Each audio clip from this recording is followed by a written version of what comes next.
નમસ્તે વિદ્યાર્થી મિત્રો, ધોરણ 10માં કાલે ગણિતનું પેપર છે. વિભાગ એ 24 માર્ક્સના ઓબ્જેક્ટિવ આવશે, હેતુલક્ષી આવશે. 3-4 વિડીયોની મેં સિરીઝ બનાવેલી છે, બધા જ વિડીયો જોઈ લેજો, તમારા 24 માર્ક્સ પાક્કા થઈ જશે. આપણે ટાઈમ પાસ કર્યા વગર સ્ટાર્ટ કરી દઈએ વિદ્યાર્થી મિત્રો. પહેલો ક્વેશ્ચન શું છે અહીંયા તમે જોઈ શકો છો, ત્રીજા ચેપ્ટરનો કન્ડિશન વાળો. તમને કીધું છે અનંત ઉકેલ. તો અનંત ઉકેલ ક્યારે મળશે? જ્યારે 3 સરખું હશે, a1/a2, b1/b2 અને c1/c2 સરખું હશે. તમે કમ્પેરિઝન કરાવી દેશો તો જવાબ શું આવશે વિદ્યાર્થી મિત્રો? 4/3 આવશે. બીજો નંબરનો ક્વેશ્ચન શું છે? જ્યારે પણ તમને એક બીજ આપેલું હોય, શું કીધું છે? 4 એ સમીકરણ x² + ax - 8 = 0 નું એક બીજ હોય તો એની કિંમત શોધો. તો યાદ રાખજો, જ્યારે પણ તમને એક બીજ આપેલું હોય, એક શૂન્ય આપેલું હોય, તો એની કિંમત તમારે સમીકરણમાં x ની જગ્યાએ મૂકી દેવાની. તો x ની જગ્યાએ તમારે 4 મૂકવાના, તો તમને એની કિંમત કેટલી મળશે? -2 મળશે. ત્રીજા નંબરનો ક્વેશ્ચન, બિંદુ 5, 3 થી x અક્ષને લંબ અંતર. x અક્ષને લંબ અંતર કે તો y આમ લખી દેવાનો, y અક્ષને લંબ અંતર કે તો x આમ લખી દેવાનો. માઇનસ વાળો તો કોઈ દિવસ વિદ્યાર્થી મિત્રો નહીં આવે. x અક્ષને કીધું છે તો y આમ શું આપેલું છે? 3. તો આપણો જવાબ શું થઈ જશે? 3 થઈ જશે. ચોથા નંબરનો ક્વેશ્ચન છે, વર્તુળની ત્રિજ્યા 6 હોય, જીવા 9.6 હોય, તો જીવાનું અંતર શોધવાનું છે. જીવાનું અંતર નહીં, જીવાથી અંતર શોધવાનું આવશે. અહીંયા વિદ્યાર્થી મિત્રો તમારે પાયથાગોરસના પ્રમેયનો ઉપયોગ કરવો પડશે. જવાબ આવશે 3.6. 5 રૂપિયાના સિક્કાની કુલ સપાટીનું ક્ષેત્રફળ. તો 5 રૂપિયાનો સિક્કો કે 10 રૂપિયાનો સિક્કો કે એ નળાકાર થઈ જશે. તો નળાકારની કુલ સપાટીનું ક્ષેત્રફળ શોધવું હોય તો 2πr કૌંસમાં શું આવશે? h + r આવશે વિદ્યાર્થી મિત્રો. આમાં ઓપ્શન નંબર ડી ખોટો આપેલો છે વિદ્યાર્થી મિત્રો. πr કૌંસમાં r + h નહીં આવે, 2πr કૌંસમાં r + h એટલે c આવશે વિદ્યાર્થી મિત્રો. આનો જવાબ યાદ રાખજો 5મા નંબરનો. છઠ્ઠા નંબરનામાં મધ્યસ્થ શોધવાનો છે. તો મધ્યસ્થનું સૂત્ર તમને ખબર જ છે. એના પહેલા તમારે આ ગણવાના. કેટલા આપેલા છે? 1 2 3 4 5 6. 6 મધ્યસ્થ આપેલા છે. તો 6 ના અડધા કેટલા થાય?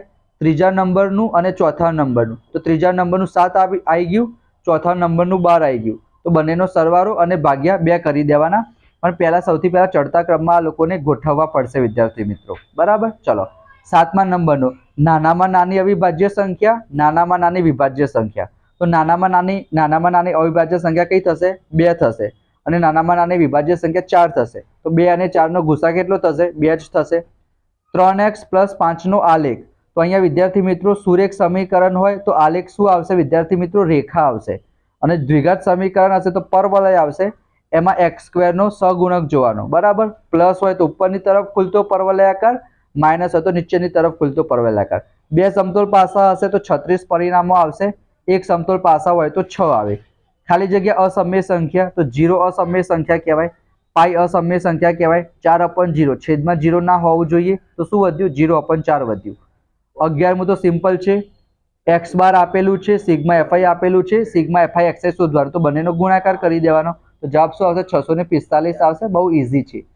પ્રથમ n અયુગ્મ પ્રાકૃતિક સંખ્યાનો મધ્યક. યાદ રાખી દેજો સૂત્ર n + 1. એના પછી તમને કીધું છે કે 2 આનું શૂન્ય છે. મેં તમને હમણાં જ કીધું શું કરવાનું? x ની જગ્યાએ 2 મૂકવાના, જોવાનું જવાબ આવે છે કે નહીં. શું? 0. જવાબ 0 આવે તો શૂન્ય કહેવાય. બિંદુ -3 5 ત્રીજા ચરણમાં આવશે? ના, ત્રીજા ચરણમાં તો બંને માઇનસ આવે. માઇનસ પ્લસ કયા ચરણમાં આવશે? બીજા ચરણમાં આવશે. થીટા માપવાળા વૃત્તાંશનું ક્ષેત્રફળ શું આવશે? 180 ની જગ્યાએ 360 આવે. થીટાના છેદમાં 360 ગુણ્યા πr² થશે. અર્ધગોળાની વક્ર સપાટીનું ક્ષેત્રફળ 2πr². સાચું છે.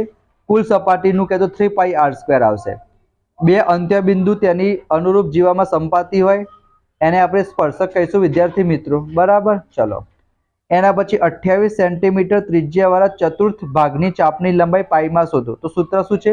1/2 × LR. આ સૂત્ર છે.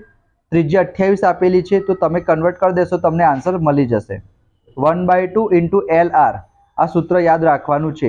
બરાબર, ચાપની લંબાઈનું. એને ચાપની લંબાઈનું બીજું સૂત્ર પણ છે, θ/360 ગુણ્યા 2πr. આ સૂત્ર તમારે વાપરવાનું. થીટા કેટલો લેવાનો? 90 લેવાનો. બરાબર. 2 મિત્રો 2008માં જન્મ્યા હોય તો 8 એ લીપ વર્ષ કહેવાય. બરાબર. અને કીધું છે કે એક જ દિવસે જન્મ તારીખ હોય, તો અહીંયા તો કંઈ કામ નથી લીપ વર્ષનું. એક જ દિવસે હોય તો 1/365 લખવાનું. અને જો તમને એમ કીધું હોય કે અલગ અલગ હોય તો 364/365 લખવાનું. ચોક્કસ ઘટના 1 કહેવાય, અચોક્કસ ઘટના 0 કહેવાય, બંનેનો ગુણાકાર 0 થશે. આ 21મો 22મો તમે જો વિદ્યાર્થી મિત્રો આનામાંથી નહીં પૂછાય. તમારું જે પૃષ્ઠફળ ઘનફળવાળું ચેપ્ટર અને વર્તુળ સંબંધિત ક્ષેત્રફળ એ બેમાંથી આવશે.